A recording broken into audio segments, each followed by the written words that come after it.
Hey up and welcome to the Temple of Blair. This is a conversation with longtime Nickelback manager Bryan Coleman.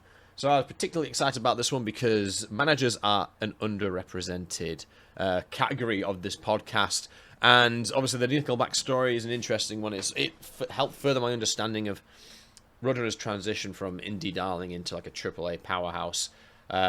Also, while Bryan is there to balance the interests of the band and the interests of the label, all that great stuff.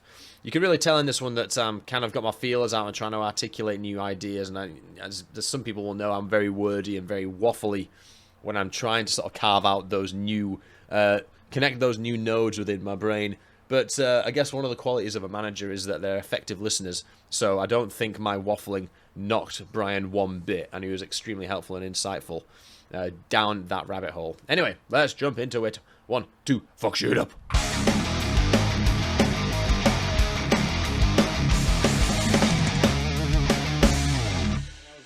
When I was doing some of my homework and my research, I was interested in what other bands that Union were managing at the time, especially because it was all like very early 2000 stuff, and you must have had a right fucking busy 2 or 3 years at the start of the century. It really was. I'd be happy to tell you the whole kind of story if you want. Yeah, go on. So how did you get into management in the first place then? Yeah, so how I got into it, I was going to college, and as I was going to college, I was doing construction to pay bills, and I was working on this guy's house, and I was paving the house and the pool and stuff. And Tom Petty kept coming to the guy's house, and Billy Idol. And I was like, why is he coming to this guy's house? And so the contractor says, well, he's their manager. I'm like, wow, this big old house. I'm like, okay, yeah, I can do this. I'm going to do that. So I started looking into it and started, interning and figuring my way through. Ended up working with an agent, Paul Barbras, first brought me in, and his office was attached to a management office who used to be an agency as well.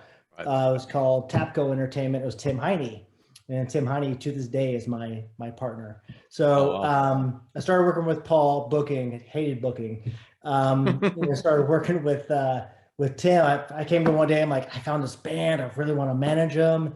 And at that time I was started working at UCLA, and he's like, no, go back to UCLA. I was working at a hospital. I was making good, working my way up, and he's like, go there, stop managing. Yeah, you don't need to manage. Let the dream die. He tells the story and he laughs. He's like, thank God you didn't listen to my advice. But I was like, no, I want to manage this band. And so this band was called Grinch Fist. They were like a local LA metal band. They used to play with Korn and Cold Chamber. Like it was the 3 bands they would go around and play all over LA, and they did really well. And then they ended up breaking up, and I found this band called Jack turned into this band Oleander. And then they were like, there's a few other bands in there too, longer story, but Oleander was like the one. This is like 5 years in the making, but 5 years later, they started getting some radio play, got some attention, and we got them a deal with Republic Records, ended up having several #1s. And as their success at radio was building, I had this band Saliva, who I was shopping around, and Ron Berman was like, hey, we just signed this band, Ron Berman at Roadrunner, I should say.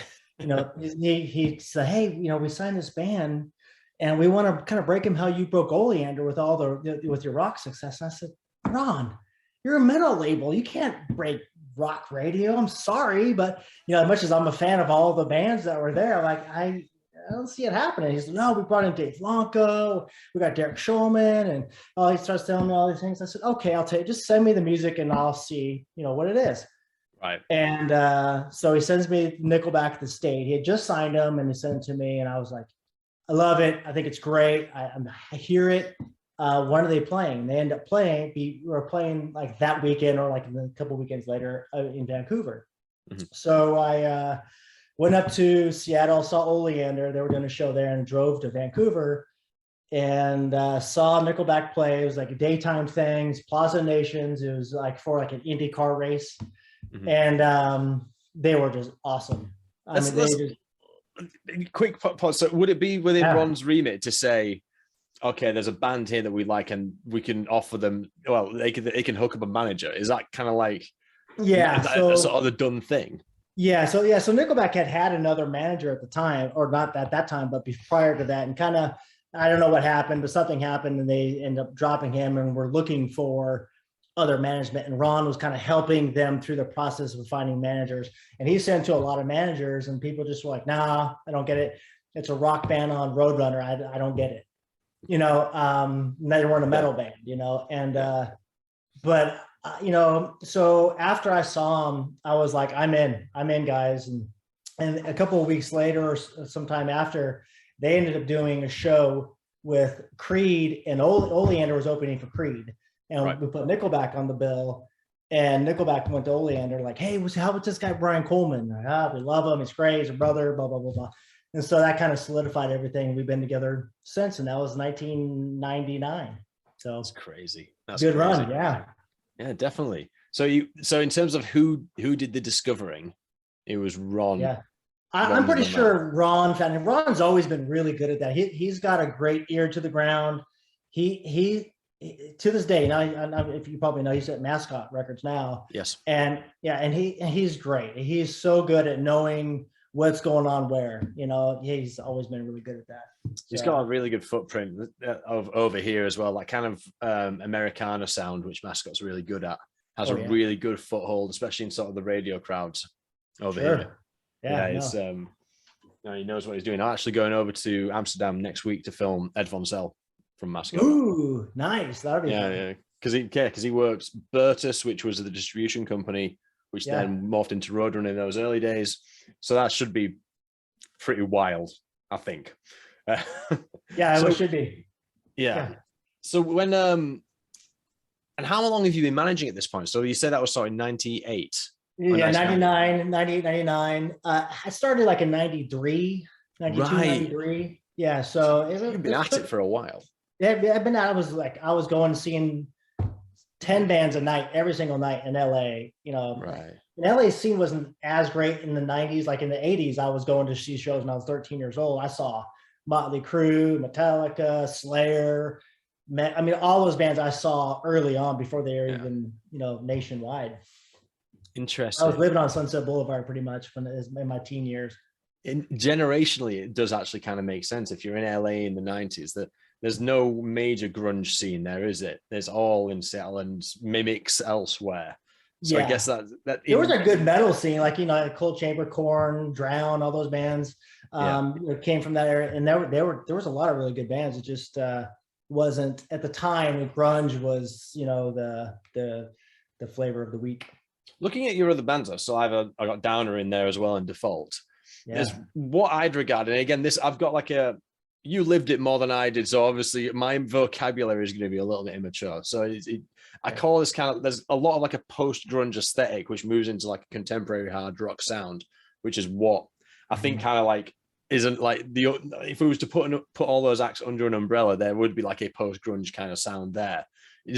Were you a metal guy, or was it were you more into trying to find this new emerging landscape for where these? I've always just looked at artists for what I like and who I think is going to be a career artist. I don't look at what's popular now. Like I loved like the 80s metal stuff. I was all those bands. I went and saw the hair metal, the death metal in the 90s. I liked everything from Alice in Chains to to the heavy stuff. It just really kind of depends. I wasn't looking for one particular thing. It just whatever grabbed me. And at the time, when I first saw Saliva, it was in like 95 or 96.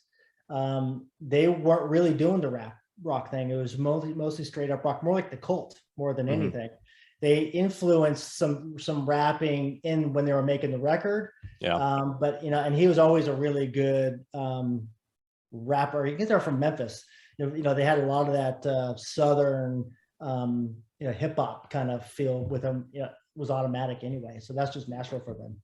Yeah. So how did you end up selling, or how did Blanca, how did Berman, how did yourself sell Roadrunner to the lads then? Because there must have, was there a lot of interest in Nickelback, and were you competing? I guess is another question. No, well, at the time they had already signed to Roadrunner, so they were already there. So Ron had already signed them. Yeah. So what for me, it wasn't like I had to talk him into it, but I had to kind of navigate. Okay, what are we going to do? But so at that point, I sat down with Lonco and Jonas was like GM at the time. It was Derek, and they laid out a plan like we're going to radio, like we want to break this at rock radio, and so we formulated a plan to go to rock radio, and that's how we were going to build it. Interesting. Yeah. I'm going to try and position this from Roadrunner's perspective, because this is kind of like what I like about these interviews, because you could do it from the band's perspective all day, but I'm doing it from a label's perspective because I'm a fucking nerd. So it's interesting at this time because in the sort of mid to late 90s, Kay starts bringing in that what I call major label credibility, which is why Derek Shulman's brought in, which is why Dave Longcow's brought in. Yeah. And there's a strategy that he even had like an MD level put in. In fact, that's what Derek was. He was like an MD level. And there was Jimmy Devlin in the UK. There was Louis Spillman in Germany.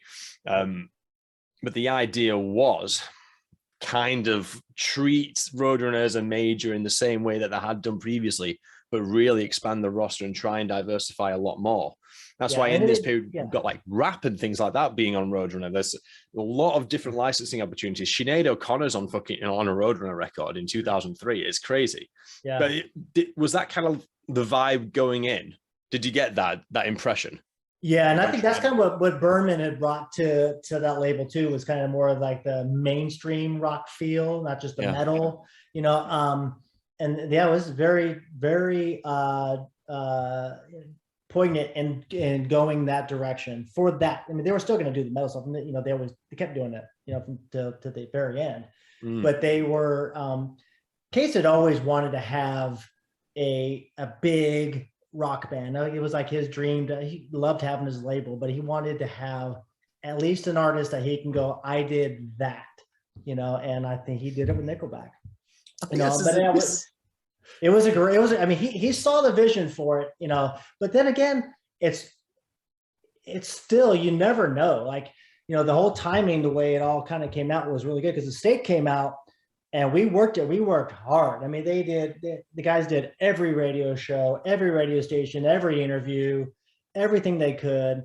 And it did okay. It was top 10, maybe even top 5. Leader of Men, the first single. Second single, nothing. Third single, nothing. But in Canada, they were still kind of building, but it really didn't take hold until after that. And, that's when, when Chad kind of unlocked the box of How You Remind Me, then it all opened up. That's a whole nother story. This is so interesting. There's 2 things you mentioned there, which is really poignant. First of all, it was what Case wanted to do, which was like, if anyone's listening to this, who's listened from the fucking start of this project, early doors, it might have even been Evan Zell who said his goal was he just wanted to break one band onto the top of the US charts. That's what he wanted to do. And I'd completely forgotten about that until you just said that. That was like the dream come true. That was nice to share that with Case. Case and I had a good relationship in a lot of ways, but for us, it was like we did this together. It was really neat, because for him, it was a dream come true.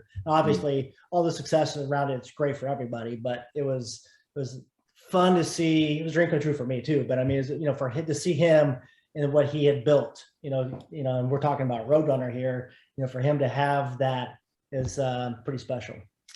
The second thing as well, though, is it's something that I have to learn as a UK resident, is the relationship the United States has with radio is a massive, massive deal. And if you think about the timing of, you hit the state, you get Leader of Men, you get the second single, you get the other ones that weren't quite there.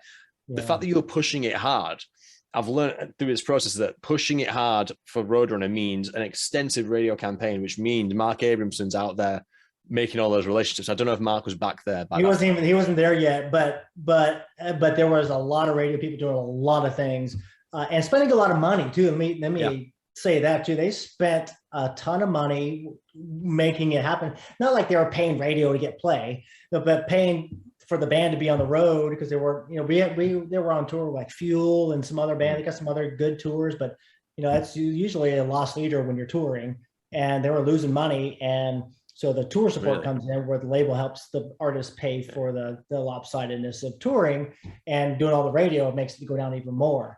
So it's just expensive. But my point was the footfall in the campaign, regardless of the success of the album itself, when Longcow comes in with all the new relationships and this great single, How You Remind Me, is kind of like the parting of the seas, everything's kind of already open because you've already been on the phone with people for 5 fucking years, you know? Yeah, we've been, we had been working it, and but I mean, that How You Remind Me was a beast in itself, and we all knew it. Like from the first listen, Chad called me right when he wrote it. He's told us, there's probably a handful of people where he was like, I gotta call so and so, I gotta call, and play it.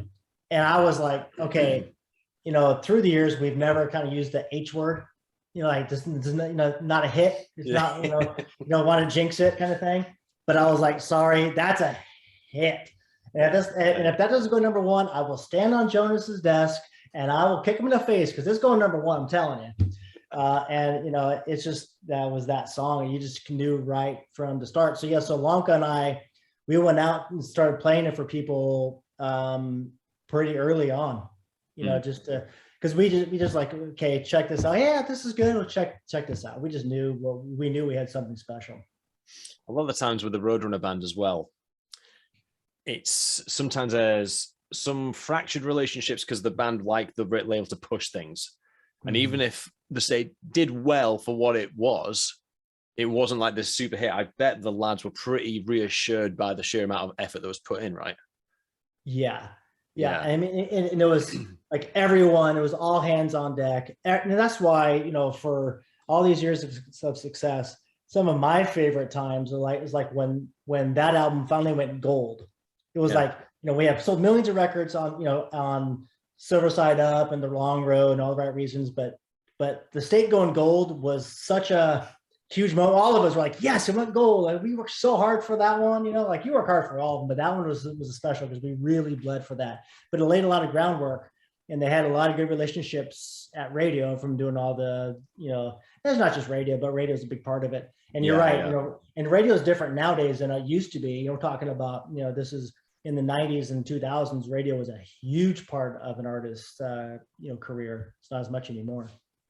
Yeah, I think it's a different conversation, but I'm really interested in like the value of hits then versus hits now. Because I'd love to be able to have a big spreadsheet of going, okay, well, who's the hit makers these days? Who's hitting all the number one spots? And I bet there's some labels which are churning them out who are just like, okay, maybe like this year's Warner's year of like number one singles. But it's like, if you compare that with 20 years ago, it's a completely different story. And maybe the priority is playlists on Spotify, but neither hits on radio nor plays on Spotify are generating revenue. So what's the actual value here?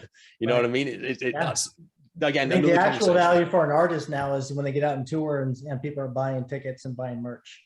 And that's kind of the barometer.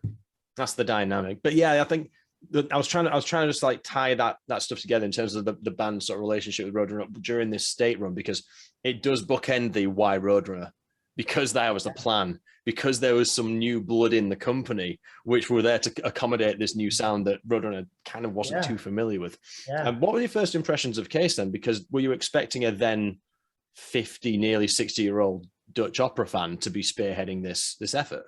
Yeah, no. And he's an enigma, so it was hard to kind of figure out at first, and then when they put Jonas when Derek left and Jonas was the president, Jonas and I always kind of clicked. We had a lot of knockdown, drag out fights, but we always kind of came to the right conclusion for the right reason, for which was what was best for the artist, but so it was mostly Jonas. The Case was there, but the Case was always wanted to be part of the major decisions, like first singles, album timelines and those kinds of things. But no, Case was always a gentleman about everything. He had always been terrific. But it was hard to, at first, like especially when we started having to go in and renegotiate terms and stuff. But he was extremely artist friendly to the guys always. Yeah. What was the deal like then? You don't have to share too many details, so I'm sure it was a standard deal. Very standard, independent. That's the cool thing about Roadrunner too, is like they're like an independent, like underdog, and that's why I think it was good for Nickelback being there too, because they were able to be and become the priority there. And if they were on another label, they might have been dropped after the state wasn't successful. This is it. In a lot of places, and they've said this for years, and I agree 100%. a lot of places would have moved on. Yeah. Yeah, definitely. This is the thing, isn't it? This is why I'm entranced by, I think I used to use the term like papal enclave with Longcow, Shulman, and Jonas, like having this plan laid out and obviously hitting a home run with it. Because it's like it's not the natural order of things. And I think it's worth sort of pointing that out, especially as you just alluded to there. If it's not knocked out of the park the first time, the band typically gets dropped. Sure. Were you privy to all the things that were going on at Roadrunner at the time, like the arcade acquisition, the Edel situation? Not to that really. Really, I knew there was a lot of things going on, but really it kind of came in, for me, it really affected Nickelback was when the Island Def Jam purchase was, and I knew he needed that at the time. He needed a saving, and and at that time we also had How You Remind Me. We knew we had a great song, and I told him, I was like, you got to find a partner that's gonna help take this to the next level, because we're gonna need all the help we can get, because this thing is an international smash. Let's try and unpack this a little bit then, because when Universal step into the room, and it's not that it's worth noting that it's not the first time Roadrunner has been offered to like a purchase, option or anything like that, but there was a number of different steps that were taken before Universal came to the table. And my understanding is Universal came to the table for Slipknot. That was their thing. No one kind of knew that How You Remind Me was like the sleeper, and Silver Side Up was kind of a I told you I have a funny Leor story, and then so this is it. So you're right. And most people thought it was Slipknot, and rightfully so. Slipknot, had taken off much more than Nickelback had. But I was at Island Def Jam and at the offices, and because I managed Saliva, and we were getting things ready. Yeah. And I hear over the PA. I didn't know they had a PA in the office. The PA, Leor Cohen says, Bryan Coleman, come to his office right away. Being called to the principal's office, So all right, well, so I walk in and they're playing Nickelback. They're like, hey, we just closed the deal for Roadrunner. You need to stay here and tell us everything you know about Roadrunner. And I was like, okay, this is great, but I have a flight. This is in New York, and I lived in Texas, And so I said, hey, that's great, but I got a flight. I got to head to the airport here in like 20 minutes, so I got to get going. He said, no. You stay. I'll get you to where you need to go. Okay. So we say, and the first thing is, I said, I thought a lot of people think that you're going to be doing this deal because of Slipknot. But let me tell you that they're great. I get it, but this right here is going to cross over. I feel that strong about it, and I think everybody does. And we listened to it, and I kind of told them, the story of working the state and everything. And so, anyways, we're sitting there and kind of going through the different things of Roadrunner, and I'm like, I gotta, like, my flight is leaving in an hour, and this is New York Friday. And traffic, it takes 2 hours to get to the airport. He goes, okay, come on. So Leo grabs me. We run downstairs, run to his car, drive 2 blocks, hop in a helicopter, and fly to LaGuardia. He lands me on the tarmac and goes, there's your gate right there. Have a nice weekend. And takes off and goes to the Hamptons for the weekend. Only Leor can do that. So it's just kind of funny because I was in the building when the deal went down that day. So it was perfect timing. But yeah, unlike Leor is a rock star, and that's my Leor rock star story, which I just so him. I'm trying to figure out when him and Case met. I had this theory that him and those two were already talking. I was talking to kind of in between them two, like, okay, you guys need to get together. Like, get together, guys. Leor was really trying to break Island Def Jam. Saliva was one of the first rock bands he signed there. And he's really trying to build the rock side of Island Def Jam. So buying Roadrunner or merging with Roadrunner was a huge coup for that. Yeah, I mean, there's a number of reasons you'd go for it. It's independent credibility on a different level, especially when the roster at that point was primarily death metal, and Slipknot was about to make death metal like a household fucking name. Yeah. You know what I mean? Do you know if the recently acquired knowledge about Nickelback, do you think that made any difference to the negotiations? Or do you think it was just, we're about to go into this. We should probably learn a bit about the roster.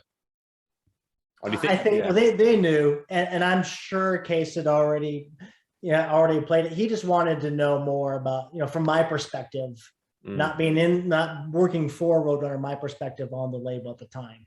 But they knew perfectly well what they had. Yeah, awesome. The reason I'm interested in Case and Leo is because apparently they're just a match made in heaven. And I can kind of see it. I mean, obviously, I've never spoken to Leo. It's just been like podcasts and things like that. But they're two music guys, you know what I mean? Yeah, doing music things. I mean, it just makes sense. Both guys, I love them both, and they're both so different. We complete 180 from each other. But together, it's magic, man. Yeah. So let's just take an aside very quickly, just to talk about some peripheral things. So 604, what's the story behind 604? In my head, because I think all the records come out on 604 in Canada and then were licensed to Roadrunner for the rest of the world. I think that's how it was structured. Yeah, so 604 is a label deal that Chad and Nickelback's attorney Jonathan put together as like a production company. Jonathan, I had another couple of label situation with Sony, and he's like, "Hey, so you have a label? How does that work?" We started talking about it, and so they just wanted to build, because Chad was finding bands. He found Default, which I'll tell you that story, but I managed them, and Theory of Dead Man, and there were some other artists in Vancouver that he was finding, and he's just like, hey, he wants to work. When he come home from tour, he was already writing the next record. If it was already written, then he wanted to produce something else. He's just a workaholic. He's never stopped working. I thought in my romantic head, I was thinking, all right, Chad knows what he's sitting on with Nickelback in general. He's locking shit down from an IP perspective and from like a contractual perspective. He just wants to make sure that he's dealing with things appropriately. But at the same time, you make a good point. Guy just likes music and he just wants to work. He's a workaholic. He's a machine, that guy. I mean, and that's it. He wanted to work. And the other guys were married and were building families. So time to come home, hey, every time they're like, we're taking 6 months off. 5 days later, they're like, you're back in the studio, but for the most part, Chad was always working. He loved the idea of kind of helping other artists build up. Yeah. So him and Jonathan made this label 604s, Canadian based, and it went through Roadrunner US and then Universal Worldwide. Now that I have it's a different deal now. And that was 20 years ago. So it's a little different. Wild. Yeah. So they've had some great success. Call Me Maybe was one. Kind of yeah. So yeah, they've had a lot of success on there.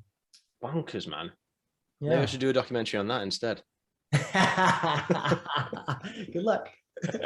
Hey, so when we move to Silver Side Up, then actually, your roster, are they getting jealous of the attention that Nickelback's getting, or is there any strain in that space? Yes. So to be honest, Saliva was a little bit like, hey, wait a minute. And at this time, we put Josie with Chad, and this was really a Leor thing. It was not a lot to do with it. It really was Leor, with the Spider-Man song. Oh, sure, yeah. With Hero, putting Josie on there was really Leor was like, hey, Chad, I want you to do this. I didn't ask him to. He's like, hey, your manager manages the same artist, and I said, listen, that's great, but I would, if Chad didn't want it, I wasn't going to, push him on it, But he was totally happy to have him on there, and so they did that song, and then it should have propelled Saliva a lot more. Unfortunately, those guys had some demons they had to deal with, and so yeah, there was a little bit of like, hey, we're not as high as them, although they sold a couple million records. They did great. Yeah, but it just, they were, I think, a little bit, at the time, just kind of lost in the midst of it. Yeah. But yeah, at the time, I had Oleander, Nickelback, Saliva, and Default was an artist that Chad found and produced. They didn't sign to 604 wasn't around yet. They signed to TVT Records. Right. And TVT was a little bit like Roadrunner in a way. It was independent. So one time I had like 1, 2, and 3, and 4 there on the rock charts. And for a lot of that, I had just moved from LA to Texas. I was working out of my house. I had no assistant. I was doing it all myself. So it was pretty nutty time. That's wild. Downer as well is one I've got on my list. Yeah, it's funny. Yeah, Downer. I didn't work with him very long. We managed Bob Marlette and Bill Kennedy, who kind of worked with them. Right. And we just worked together for a short period of time. Because as part of the research, my research run is I go on to. That's good research right there. That's not a well-known thing. I'll share some stuff I found. Then I found like a load of billboard ads with your name sort of on the bottom as part of the management. Wow, yeah, send me that stuff. I don't have that. yeah, I know. There's loads of like platinum records being awarded and things like stuff with long cow with long hair. It's crazy. Oh, yeah. Me with long hair. Yeah. You with long hair. Yeah. Yeah. Actually, can you? One thing I didn't listen to my question, which was just a striking omission on my part. Can you tell us the Spider-Man story then? Because I've heard not differing accounts, but it all seems to come together in kind of like this weird, sort of like gene pool of.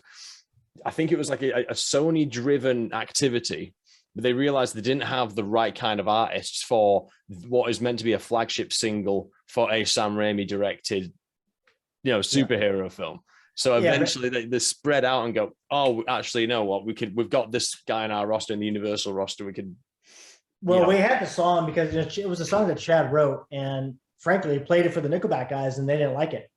Oh, so really? He's like, okay, well, I'm going to do this solo because I really like the song. He did a demo of it, and at some point he played it for Leor. Leor's like, I love that song. I'm going to get that song placed, and he did. I mean, he went to Leah Volek was running Sony pictures at the Sony Music at the time, and she loved it and got everybody together. And that's, when we got Josie in the song and all that. But it was Leor pitching it to Sony.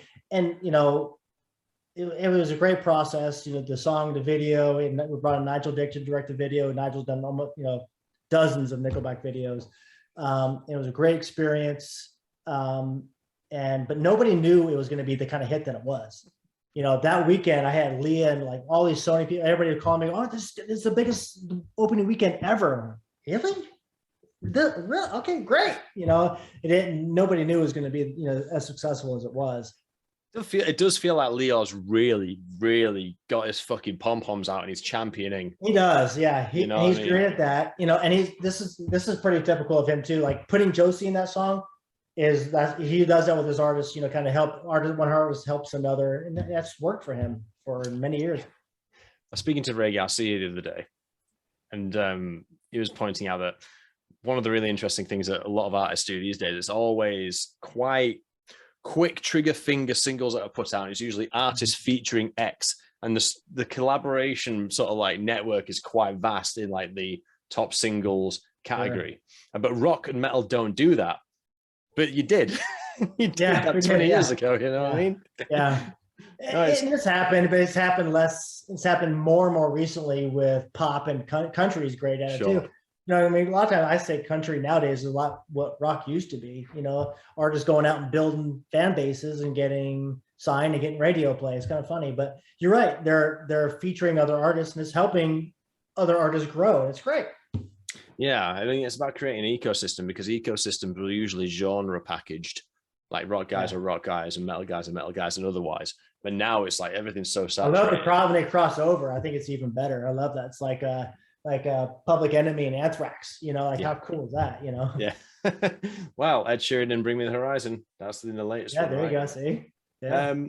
So when Silver Side Up blows up, we've got this indie label that's just been partially acquired by Universal. Is there any kind of like stretch? Because you're only a human, and then the Nickelback lads are only a set of guys. So what's mobilizing around you infrastructurally? Is something stretching? Are we hiring more PR people over at Roadrunner? Is there having to be some sort of dedicated worldwide? Absolutely. Is there like dedicated Nickelback staff now at Roadrunner or otherwise? Maybe no, there really wasn't a dedicated Nickelback staff. I mean, there was, just like every label, product manager and everything, but what was different for Nickelback probably was that Jonas had his hands really in a lot of it because it was, the biggest thing on the label. So, but everything else was, that they had to build up. not just here, but worldwide. Well, tell me a little bit more about Jonas, especially his leadership style, because Jonas was there at the beginning of the New York office. He left for a while. I can't remember exactly where, but he recently, as at this time, he came back, and he really led the label through what I regard as my era when I started listening to metal. And so what the Roadrunner that I see in my mind's eye is kind of like his at least his contractual responsibility as president. So can you tell me a little bit about the guy and his particular leadership qualities? It's nice that he gets stuck in though. Same with Case. I know Case never gave anyone carte blanche. He always, whenever anyone's getting signed, he had to sign it off and things like that. And that's really cool. But I guess Jonas is getting a bit more, he has a bit more of an operational functionality because he's the president and he's not Case. Does that make sense? And he's also, Case was in Holland too. So he wasn't always in New York. So somebody, kind of looking after the ship, that was Jonas. But Jonas has got a great style because he's very collaborative, and he's got a great vision for what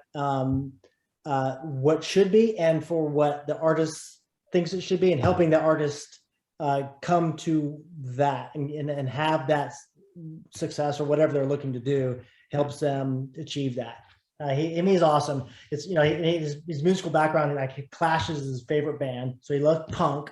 But then his favorite album is Boston, so he loves pop, pop rock. So and then now he's working with Ghost. I mean, and obviously all the bands that he worked with at Roadrunner, kind of did the whole gamut of rock, from metal to pop.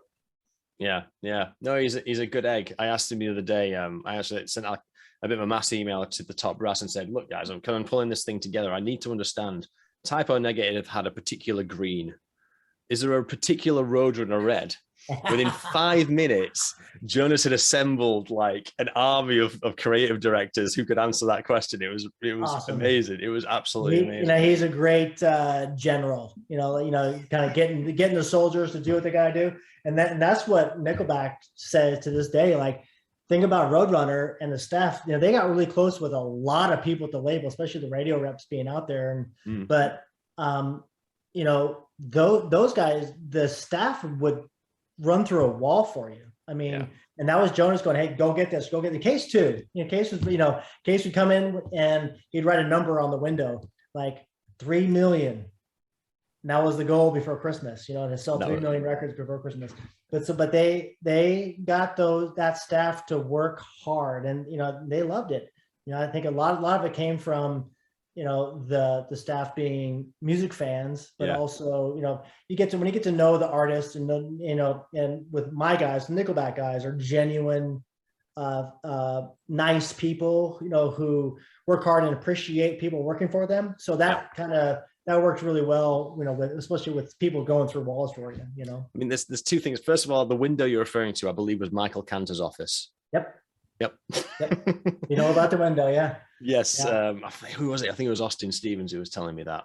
Awesome. And Michael just being inside like, "Yep, 3 million." We're gonna get there. Yeah. No worries, mate. Those days, Mike had a good job. Yeah. Who else was I speaking to? Okay, so regarding earlier, I was mentioning the label expanding and bringing in major level credibility, and this does come around to what you were saying.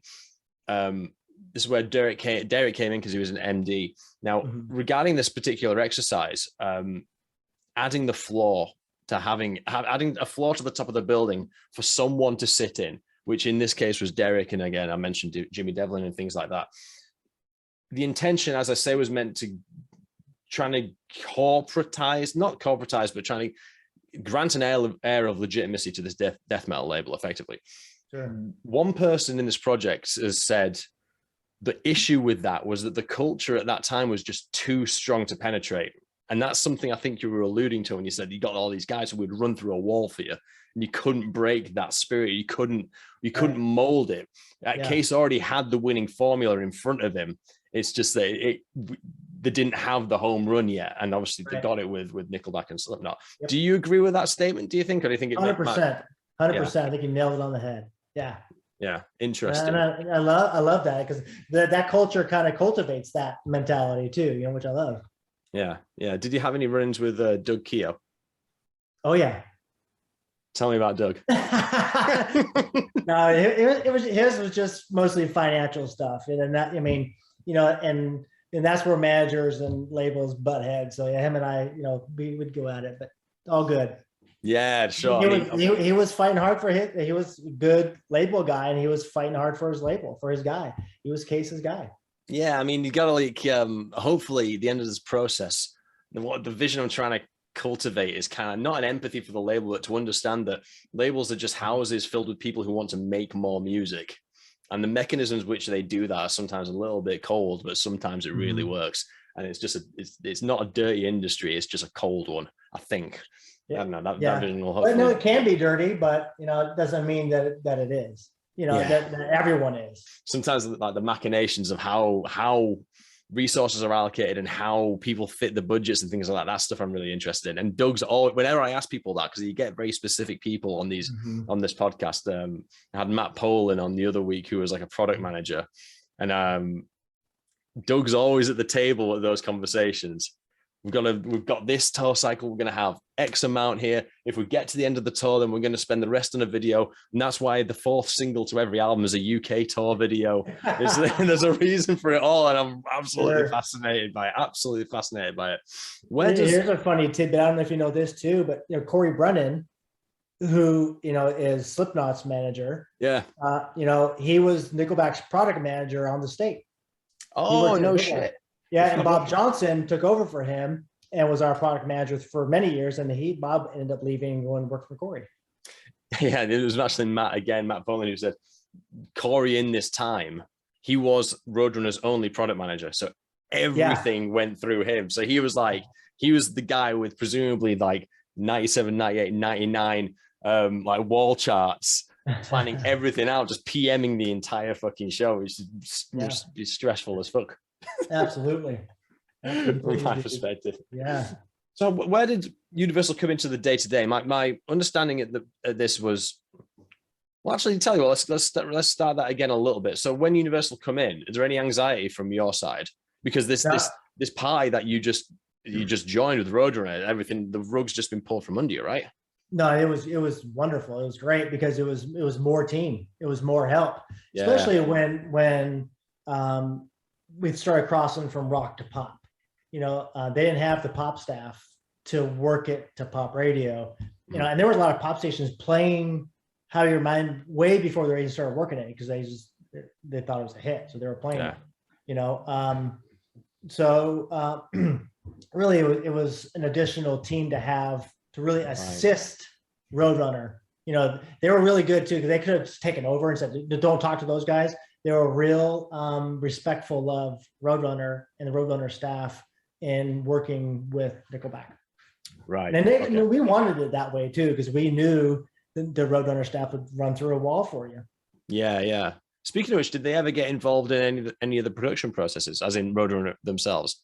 Like Ron's not coming down to the studio and saying these hi-hats are too loud, lads. No, if he did that, the guys would have been like, "Ron, out. We love you, but go sit in the corner, please." Now, Dave Rath, if you probably, I don't know if you talked to Dave Rath. We've recently connected. Okay, cool. Yeah, he's a great resource. He was there. Actually, you want some good Spider-Man stories? He was there for all that too. Really? But he was a good part of the production process. But he was kind of more helping the mixer, help the engineer with the mastering and that kind of stuff. But there was really the band. They had other producers, but they ended up producing their own stuff. Yeah. And at some point too, they just kind of knew just to leave the band alone, let them go make a record, because they know what they're doing. Yes, they certainly do. Yeah. So we're moving on then into, because we're in a completely new world now. Again, speaking from a Roadrunner perspective, because a good question at this point would be like, did you envisage this level of success with the band? And the answer is, of course you fucking did. You're their manager. You're the guy that has to go, we're aiming for the stars, boys. Right. Roadrunner isn't used to a cycle of AAA bands, and their balance sheet isn't used to, Long Road's coming out, followed by Volume 3, the Subliminal Verses. So 2003 and 2004 are going to be strong years. 2005, we've got like a plethora of like great underground metal acts as well, but we've also got All the Right Reasons coming up. So it's going to even look even better. It's new territory for them completely. Yeah. And that's what I'm kind of, it's a struggle for me to articulate and understand the label's output and priorities, because there's still a small team of people, right? Yeah. There's still in comparison to other labels. Yeah. Yeah. And at the same time, it's now got the major credibility that Case always wanted. And there's still like the Mike Gitters and Monty Collins of the world coming up underneath with all these great, like proper doing the metal. The good thing about that though is that really it helped fund those things. You know, this is it. Yeah. Just kept the lights on, right? Yeah, absolutely. You know, and it enabled them to hire more people to help build more things. You know, so a lot of the artists, I think, that may not, you know, that for a lot of times may have gotten forgotten, got a lot of, maybe an extra chance because there was extra funding there or additional staff that weren't there before. What I was about to arrive at was All the Right Reasons, because in terms of numbers, we're looking 10 times, 12 times platinum by this point, I think, by modern day. But here's the question. Was that the first number one that Roadrunner had? Album Silver Side Up was. It was a number one album. Was number one. Huh? The number one album? Yeah. Silver Side Up. Yeah. I always thought it was Slipknot. I always thought it was All Hope Was Gone. I always thought Slipknot could have been. I don't know. I don't know. It could the narrative I had in my head was, even though all the Nickelback records and all the Slipknot records did really well, they never topped the album chart. This is my perception. I need to actually look into it. And I thought All Hope Was Gone, as in 2008 Slipknot, was like that's like the apex of like the commercial success story. That's like Case's last tick in the box.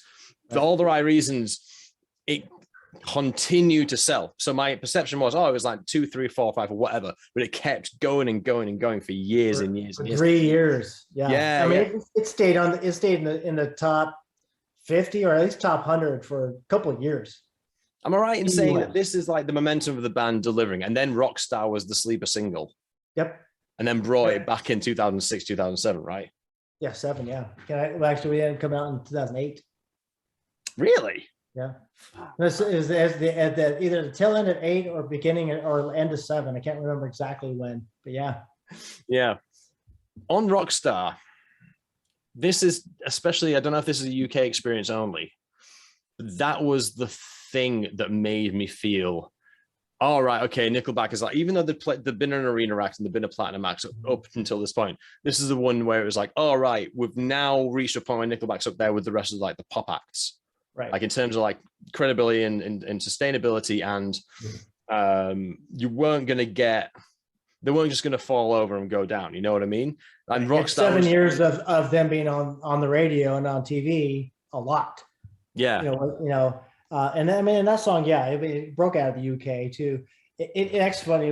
It went to rock radio. I don't even remember what year it was.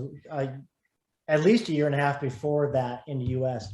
And kind of bubbled up, didn't really do much, but really it was the UK where it popped. But I think that was, that kind of song is a novelty kind of song. It was just a fun tongue-in-cheek song that they made, but it ended up being like a novelty song where I think that's where people get the perception of, they're just they're one of those, they're a pop act now. It wasn't heavy guitars. But it was a fun time, and today, probably to this day, it's still one of their most popular songs. Yeah, and this is the thing that's really interesting to me. So let me dissect this a bit. So it popped in the UK. Did it then get momentum in the US, or was it always? Oh yeah. Right. Okay. So it got momentum in the US after UK. Absolutely. That's so strange, isn't it? Yeah. That's so backwards. Weird. Yeah. Yeah, totally. And you can kind of, when you listen to it, it's like when you listen to the rest of that album as well, there's a bunch of Nickelback riffs across the board. If you slow it down by 20 BPM, it's a fucking stoner metal song. You know what I mean? But in the album in particular, there's a load of heavy shit on it. So you just made Mike really happy, by the way. Well, dude, Mike's a metalhead. Yeah. Dude, yeah, sure. I mean, I am deadly serious. Like I think this is part of the production arm, though, where we got to pick the tone, we got to pick the speed, and we've got to go right. where are we? Are we in stoner metal? Because that's where this you could easily, especially with Chad's voice, and if you detuned it like half a time, you're in a completely different space, which is why I think the sound's really diverse. But I'm not here to blow smoke up anyone's ass. I'm here to talk about the I mean, you're right. I mean, and that's, well, not going to say the intention, but that's, they want everyone to be fans of them. Yeah. Like metal, because how many times do a biker dude's going to come up to Chad and go, "Oh man, Far Away is my favorite song." And most of the girls like the heavy stuff. It's funny, like, but they want everybody to, to like the music. And so that they're conscious of that when they're making it, but really they're making what they like, they're, because, and they come from metal. I mean, that's where, they grew up going Metallica and it started out as a Metallica tribute band, right? Yeah. So, but my point was, in the context of All the Right Reasons, which is a through and through heavy record, you are right. Rockstar is a novelty song. I'm trying to find a different word other than novelty, but I know exactly what you mean. Yeah. And I'm just trying to unpack and trying to revocabularize. I'm trying to recontextualize like what that song did, because now. I use the word, it made him into a pop, like it cemented him as a pop act. What I really mean is it cemented him as a legacy artist in the sense of Aerosmith.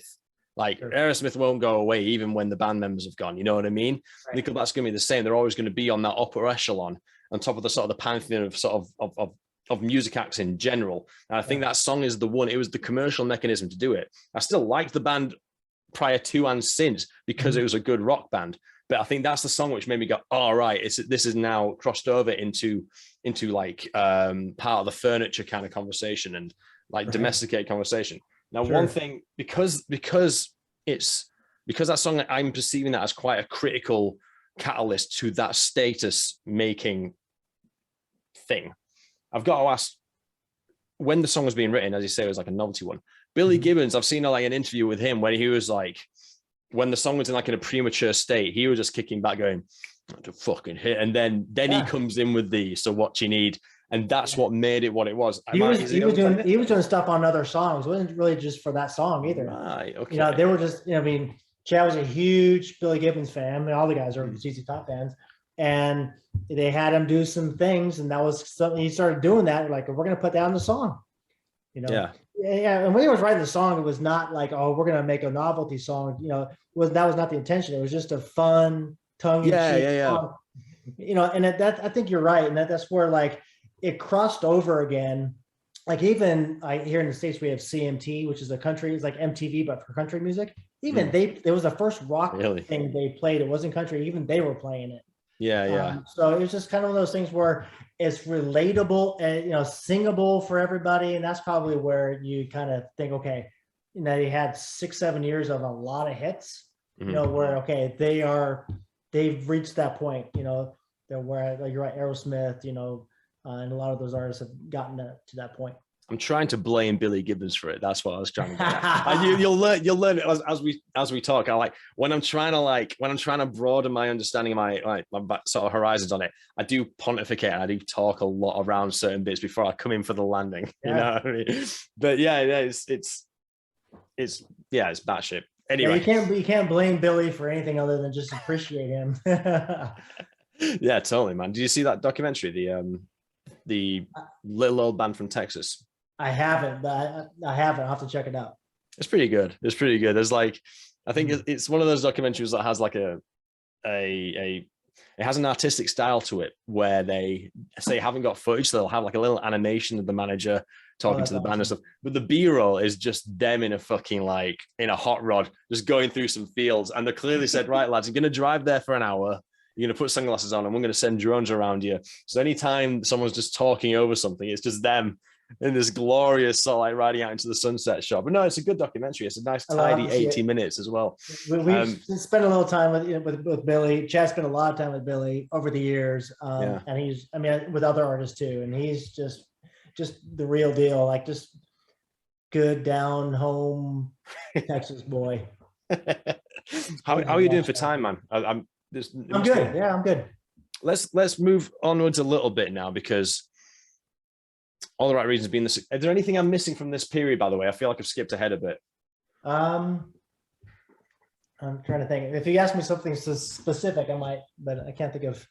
There's nothing I can say. Well, this or that, especially about the label. I will say this actually, that this is when Roadrunner went from Island Def Jam to Warner. This is what I was going to move into. Correct. Yeah. Yes. So, still Leo. Photograph goes to radio, and All the Right Reasons comes out in September.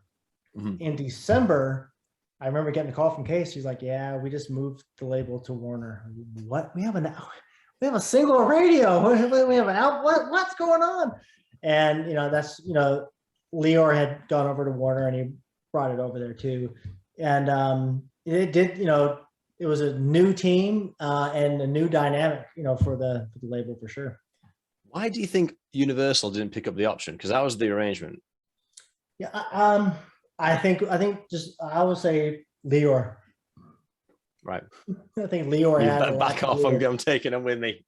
Yeah. I think Leor's like Leor gets what he wants, so I think he got what he wanted. When it's an interesting story. Wally Van Mittendorf, who you may or may not remember, he was head of international after. Apparently the story is they all went out to dinner. I think it must have been in Amsterdam. And Case stood up and made an announcement saying, today I bought back Roadrunner from Universal, and I'm the independent owner again for 5 minutes before I turned around and sold it to one. I love it. I didn't hear that. That's great. I love it. So what you mentioned a different dynamic. What's changed then? Because we're coming to the point where, because the last question I'll ask, or one of the last questions will be, how did the relationship end?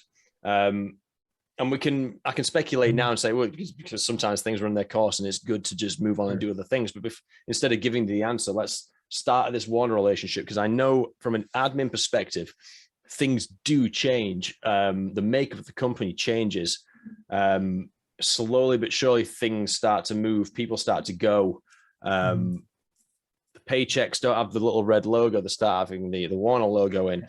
And again, I'll preface it with what many other people have said, which is, this isn't like bad blood against Warner. This is just how things happen sometimes. Right. But from your capacity as a manager, having to compete the interests of the label, which is now a much bigger conglomerate or bigger interest, corporate interest from Warner's side, and balancing that interest with the band, what's the dynamic shift for you? And what are you observing from? I'd love to say it was different, but it really wasn't, because at this point, Roadrunner was so self-sufficient. We are able to keep everything there. And with Leor, he took a lot of his people to Warner too. So it was a lot of the same people over at Warner, just a different building. There were some different people. And by this time, Roadrunner had built up the label a lot. But then there was some turnover too. Just, people go through, that's the nature of the business. You work somewhere for a few years and get a promotion somewhere else, and so you go over there, through that, the cycle of different people coming through was there. But really, what was consistent up until really here and now was Jonas. He was there, and Berman, and Wrath, we had Lonko at this point left, so that changed a lot. We had different radio people to kind of to deal with, but really, mentioning Lonko just wanted to leave, and I think he moved house, hadn't he? He wanted a shorter commute. That's why he left. He left. So funny thing about Lonko, he's like, I'm out of here. I'm retiring. I'm like, no, you're not. He said, yes, I'm done. I'm out of here. I said, I give you 3 months. I'm going to call you in 3 months. And I'm going to hire you, I bet. He goes, nah.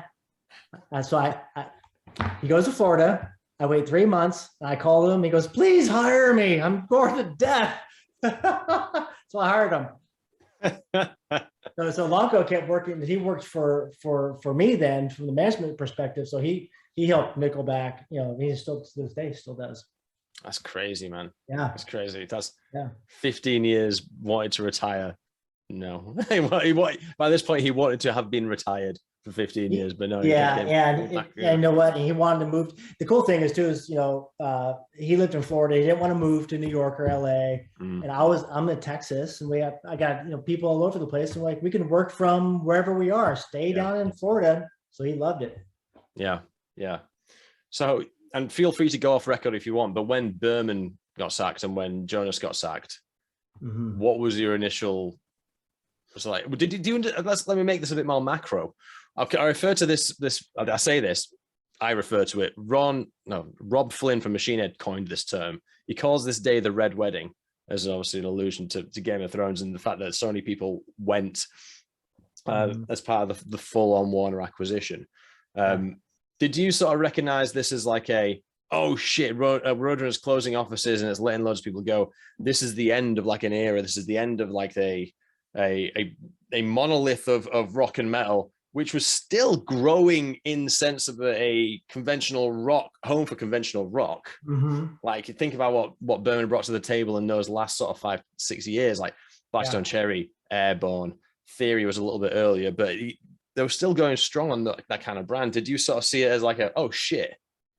Yeah. Again, the rug being pulled. Yeah, it was. And at that point, we knew that the band was going to be off the label soon too. You know, they rewind, and I won't go into the whole thing, but through negotiating, we knew when the deal was going to be up. So the deal was about to be up. So the band was they were going to be free agents and out of that system, after that album. So you delivered the full term. Yeah, that was it. Okay, not a lot of bands do that. No. Deicide was the first one who delivered the full Roadrunner contract. I wonder if they ever recouped. I think they did. I think I need to look at the maths on this. I think it's one of those where most bands don't make it that far, but if you make it that far, and I think you end up, by the time you got to your 7th album, your first one's recouped so much, you're actually doing all right on it, like as in person. I don't know. I don't want to make assertions. I need to sit down with an accountant. Yeah, that's going to be interesting to find out. Yeah. Yeah. Okay, fair enough. That makes sense. Yeah. It was tough because there was a new group, and they were good people, like they're good staff, but we knew the band was going to be somewhere, probably going to be somewhere else, and at least they're going to be free agents, so we were going to test the market, soon enough anyway. Yeah, makes sense. I mean, I guess the building was mobilized in a different way. Sure. Yeah, I think just move on. Anyway, yeah. And Tim, is there anything else I've missed off? I've kind of like run through. I did frantically find some more questions in the last 5 minutes, and before we. Good. Yeah. I mean, I can't think of anything. There's so many Leor case funny stories, but I don't even know which one to tell, or maybe that's for a different time anyway. I don't know how I'd lead you as well. I'm sure there's plenty, but we can save them for another time, and you can always just absolutely. Yeah. No, I'm so glad you're doing this, because those guys deserve a lot of respect, for what they built, and what they cultivated for a long time. It's a culture for a lot of people, and I think a lot of the metal bands were like, why is this band Nickelback on the label? And even we the band and I were kind of like we knew it too. I'm sorry, but the staff is so good. We love these guys, and the staff loved both as well. So interestingly, I heard, this is something I read about 18 months ago, and then something Dave Longcow told me to reaffirm it, and then everyone else in the Roadrunner echelons told me I'm full of shit. But when there was an explosion of kind of like AAA hard rock talent coming out of the label, there was apparently talk of splitting the label into two and having two labels, Roadrunner Red and Roadrunner Blue. That sounds familiar. I wasn't aware of it. I mean, they didn't talk to me about that, but that makes sense. Yeah, if it seems familiar, yeah, I need to find. The way I look at it, it's just music. It's just rock. Like I said, I like all kinds of rock. Yeah. I like all kinds of music, and I think Ace is kind of that way as well. Like Jonas, like in the Clash in Boston. I mean, it's just how we are, and if you're able to work with what you love, man, you're hugely blessed.